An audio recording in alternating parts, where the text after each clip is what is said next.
I am a born Zimbabwean living in the UK, but I'm so embarrassed to say that my kids can't speak Shona yet. And I say yet because there is hope. Now, for context, if you haven't watched my last video, pause this one and go watch the first one. In that video, I was talking about my journey, how I was born in Zim and then moved to England when I was 5, and my journey. So that video will make this video make sense if you haven't watched it. And for those that have watched it, oh my gosh, I've been really enjoying the interactions, the comments.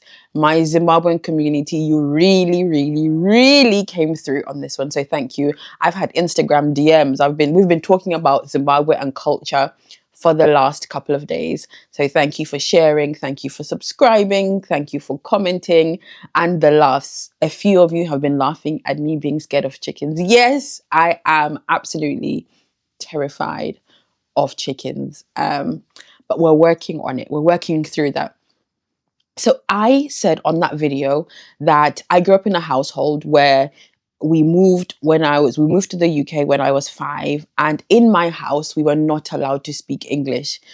In fact, at some point I thought my parents couldn't speak English because I never heard them speak English. It's only when we went to things like parents' evening that I would be like, oh, nai, other than that, I never heard it. So fast forward, my parents watched my last video, and my mum calls me. She's like, wow, okay, so I saw your video. It was great. However, your kids don't know how to speak Shona. And it's been something that she's been telling me about for the last, my children are quite young, 4 and 6. So for a long time, she's been saying, you need to teach your kids Shona. You need to teach your kids Shona. You need to teach your kids Shona. And my dad, you need to teach your kids Shona. And this video is really sharing the struggles that I've had. And also in the comments, I've seen your comments in the last video. Some of you have had the similar struggles of raising children that were born here or born in the diaspora, and they can't speak the language. It's something that bothers me because they just don't have that language that's part of their culture and part of their identity. Whilst, yes, I can speak Shona. However, I've been trying to think why they can't speak Shona. And I've come to a few reasons, which I'm going to share with you. And let me know your experiences in the comments, whether your children speak Shona and how you're getting them to do that. Please help a sister out. Help a sister out. And I go, because we need to keep the language alive, and I'm struggling. I realized I actually think in English. I don't know if this makes sense, but I think in English, and English rolls off the tongue. I don't have to think about my English. But when I'm speaking Shona, I have to think about it in English and then translate it in Shona. And by the time that I'm now trying to teach somebody else, I'm like, "Nay, what's a leg in Shona?" Okay. It feels really slow. So when my mom and dad say Tarane Mana ne Shona, I'm like, I'm hanging on for dear life with my own Shona and the translation. But there are a few words that they know. They know a few things like iwe, wajige, and they'll say dajga, whatever, and antura butsu, sandaro. They know that one very well. So they know a few words, and I must also admit and I'm not the only one who does this and has been doing this, because I saw the comments in the last video. I must admit, it's quite nice, and it's no excuse, by the way, but it's quite nice when my kids are there. There's certain things, they're old enough to know what we're talking about. So it's quite nice now switching to Shona when I want to talk about something, when I want to say something to my husband, and I know they don't understand, because I can catch them when I'm speaking and they're like this, trying to understand. And now my children are actually picking up some things, because we'll talk about it, or he will then ask, Mom, what does this mean? Or what are you saying? Or what is this? So I think because of that, they like to hear things. So by default, they're learning because we talk Shona. And it's not, my husband and I, we don't really fully converse in Shona all the time in the house, but it's something that I think we might need to get it, or not we need to get intentional about, speaking Shona in the house. I also think Grandparents are to blame. And I know my mom and my dad are going to watch this because they said they watched the last video. Grandparents, it takes a village. It takes a village to raise a child. I think their generation, my parents' generation, they're fully Zimbabwean. They came here when they were old, so they are 100% Zimbabwean. And then you have someone like me who was born in Zimbabwe and then moved, relocated at a young age. There's still a lot of close ties to Zimbabwe. And then there are the children that were born here, who my kids have never been to Zimbabwe. They haven't been yet. I say yet. They've not been yet. So when they're talking about Zimbabwe and Zimbabwean, it feels like a foreign concept. And with the language thing being far removed, I don't want them to miss their culture. I don't want them to miss out on part of their identity. So it takes a village to raise a child. As I said, in my house growing up, we were not allowed to speak English. So I find it very confusing and so bizarre when the same parents of mine who barely spoke English are now speaking to my children saying, "Oh, how was school? Hey, what do you want to eat? How was school? How was school?" In my days, it was kwankurise uchikoro. These same parents who have now become grandparents are now bending their tongue to speak English to their grandkids. So that's another reason why my kids don't yet speak Shona. I blame also the grandparents because they know how to speak Shona fully, but they don't as much. If they did, they would know a lot more. So grandparents out there, do you speak to your children in their mother's tongue? And if you don't, what is stopping you? Because please, we need to keep the language alive. Please help us because some of us are struggling. So help us. Grandparents, please start speaking to your children. Even if it's not Shona, whatever your mother's tongue is. I think Asians are really, really good at speaking in their language to their children. I think people like the Turkish, the Polish, whenever I hear in my son's class, I think she's Polish. Whenever she picks up her children, I hear her speaking and conversing to her children in what I assume is Polish, and her child is responding. Same age as my child. So whenever I hear that, I feel so bad. I'm like, oh, it's possible. And they've been learning it from a young age. And this little girl who's Polish can speak the language. So it is possible. Just because we haven't done it yet doesn't mean that it's not possible. I am determined to keep Shona running. And actually, like my brother, we were raised in the same household. My brother is very intentional about speaking Shona at home. All of his children speak Shona very, very well. He's 7 years older than me. So he came when he was older. But he's kept that alive just by speaking. And he implemented the rule of no English in the house. He did that. And as a result, his kids know how to speak Shona very, very well. So yes, I'm absolutely determined to keep the culture alive. But then them not speaking English, it made me realize or made me think of what actually is culture. Like, how are we defining culture? Is it just the language that we use? And I actually had to go Google the definition, which I'm going to share. Culture is a shared set of beliefs, behaviors, customs, values, and symbols that define a group's way of life and guide their interactions, thoughts, and actions. So whilst language is a part of culture, it's not the only thing. It's the food that we eat. It's some of our mannerisms. It's certain things. Like the other day, I saw somebody with a baby on their back in a little village that I live in. I was like, uyu Muzimba.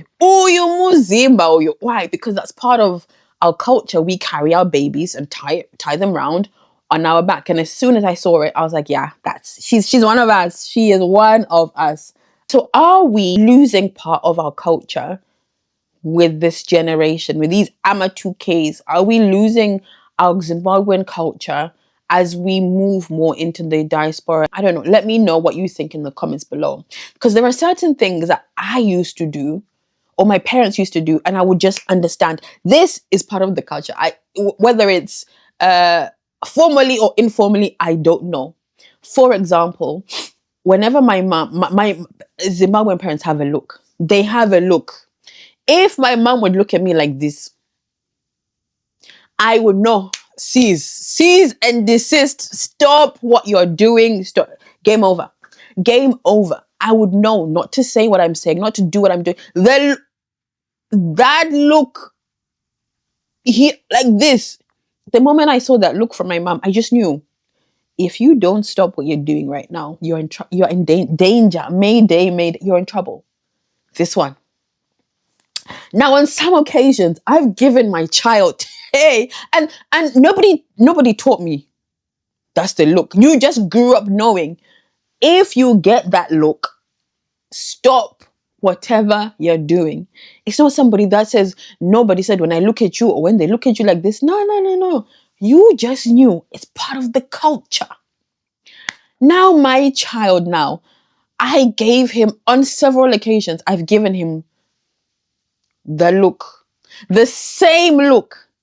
And he said to me, Mommy, why are you looking at me like that? I was so shocked. I said, these little kids, they don't understand. I said, what? Mommy, why are you looking at me like that? They don't understand the look. This look, I grew up traumatized by this very look. And now I'm passing down the look. And you're asking me, why am I looking at you like that? So there are certain things that make us Zimbabwean. The look being one of them, that means nothing in my house. So I'm really trying to implement the look. We eat sadza in my house. We are speaking Shona in the house. We listen to Shona songs. We listen to YouTube, though they don't love the YouTube videos that are currently there. So this one.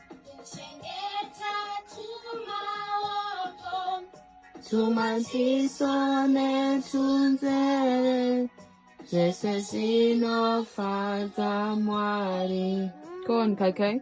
If you've got any recommendations, please let me know. We listen to YouTube videos that are teaching Shona online, and it's just more so just talking about it and making it everyday life, because I refuse to lose hope. My kids will learn the language by fire and by force, because that's something that's really important to me, and it's something that I want to. Should they want to go back to Zimbabwe one day, or should we ever go to Zimbabwe one day, I don't want my kids to be there like, what are they saying?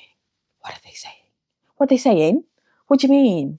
No, they must understand. So I am keen to hear your experiences, your thoughts. Help us out. Share with us what you are doing, what you're doing well, what you're struggling with. I think parents and grandparents, I